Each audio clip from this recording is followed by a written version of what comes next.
Principle number 4.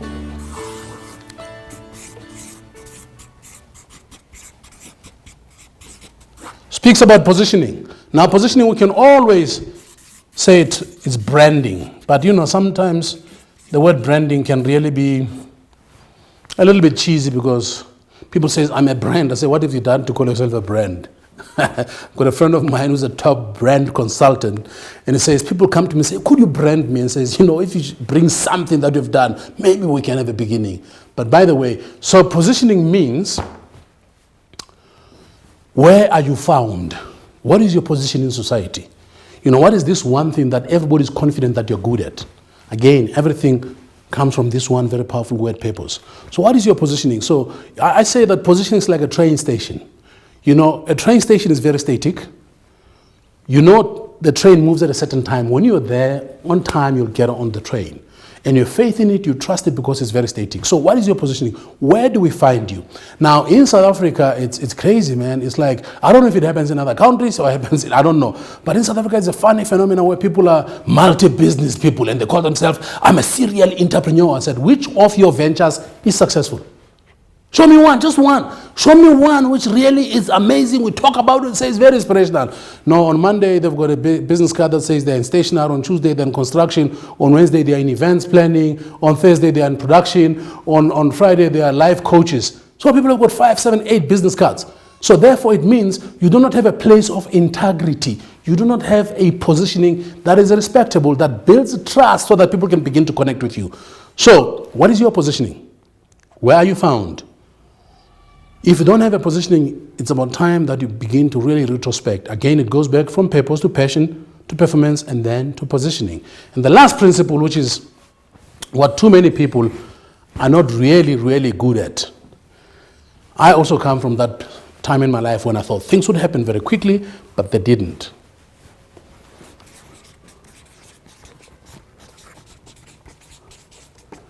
The last P talks about persistence.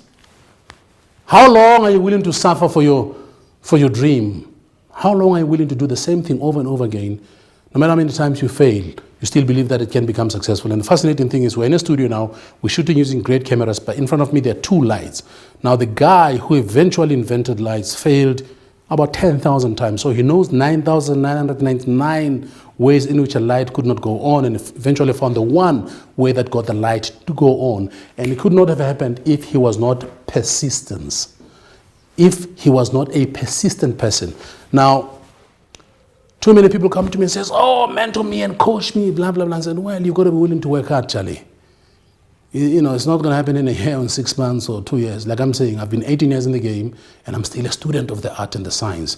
I'm still learning from other wiser men and wiser women. I still apply myself. I mean, there's one of my signature keynotes, which is based on my book, From Barefoot to Snakeskin Shoes. I've done that keynote over 5,000 times, but yet I still practice it over and over again before I do it. Why? Because I've got to constantly perform. I've got to give the best. Not once, not twice, all the time. Whether I'm talking to an audience of 10, 20, 1,000, 2,000, 5,000, 10,000, I've got to constantly deliver the goods that is needed. So, unless you're willing to stick to what you're doing, you're going to be a statistic. Nelson Mandela stayed for 27 years with one common purpose and one common vision. And after 27 years, it became a reality. And yet some people who think they can change their lives in 2 years or 3 years, it's not going to happen. It's just not going to happen. So what am I saying? Here's what I'm saying. I'm saying most of you are in the fringes. Most of you have given away your dream. Some of you will complain, I'm married, I've got kids, and I've got that. Some of you will say, I don't have the education. There's excuses, and there's excuses. But I'm saying if you go back and look at these 5 principles, look at your purpose, look at how passionate are you, whether you'll perform all the time, and where are you consistently positioned. And lastly, it's going to take time.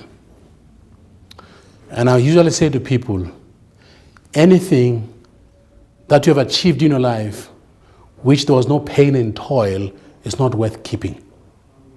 Anything in your life that you keep, that you get, that you do, which you do not go through the pain of holding on to, it is not worth keeping. This is Selekane, and I'm saying, go back and retrospect and begin to build a life that you know you deserve.